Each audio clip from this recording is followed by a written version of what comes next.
We are all young children. We tend to think that nothing can go wrong in our lives. Our family is perfect, school is the only stress that we ever had, and everything seems so simple.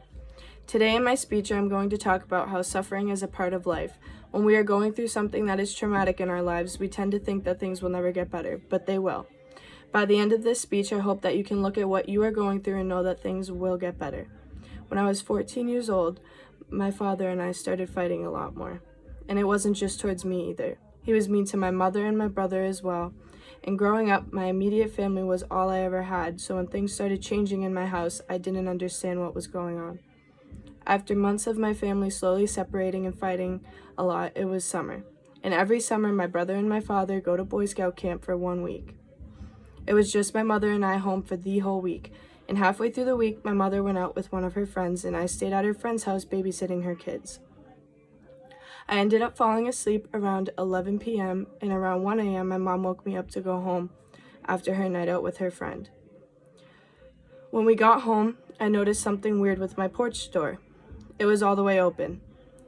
My mother started freaking out because we were the only ones home for the whole week and no one had been there before we left. I slowly approached the door and opened up my side door. When I first walked in, everything seemed fine until I got to my kitchen. Every single cabinet in my kitchen and every drawer in my kitchen was open, and every single thing in my cabinets and drawers were open. All over the floor, everything. When I looked towards my basement, I noticed on the side wall of my house that there was handprints all over my house, and then I noticed that the basement light was on.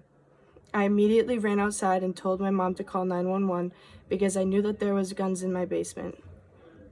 My mom frantically called the cops and told them that someone had broken into my house, and I swear once she hung up the phone, time froze until cops got to the house. I don't even remember how many cops had pulled up to my house. All I remember is seeing at least 5 cops run by me into my house with assault rifles. After about 5 minutes, one of the cops comes back and tells my mom the gun locker had been broken into, and almost all of the guns were stolen. Everything is a blur from that time on. I don't remember a single thing from the rest of the night. For days I couldn't sleep or talk to anyone because when you think about it, your house is supposed to be your safe spot, and when you get that privacy and safety stolen from you, you don't know what to do. And especially at a young age, everything changes in your life. Just knowing someone else has been in your home and touched your things makes me sick to my stomach. But that's not the end of it. When my father came home from Boy Scout camp with my brother, my life had completely changed. He didn't know who to blame or what to do, so he took all of his anger out on me, and I wasn't going to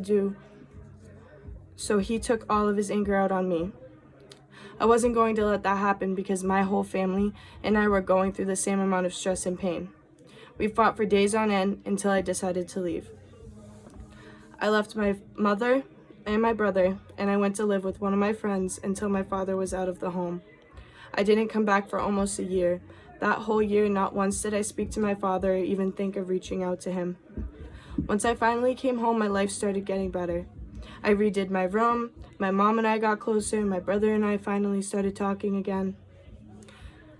As the years went on, they never found out who robbed my house or took our stuff, and I still have not spoken to my father since I was 14, and I am 19 now. When I look back now, I realize that I was never the one in the wrong. I was never the problem. My father was blaming other people for the way he felt about himself and didn't know how to be a positive father figure to his children. I would never wish what I went through upon anyone else, and I am so glad that I did not let it destroy me. If anything, it made me stronger as a person. So yes, suffering is a part of life, and there is no way to control the bad things that happen to you in your life, but you do have control of how you react and how it makes you a better person or a worse person, because suffering in life could either destroy you or make you.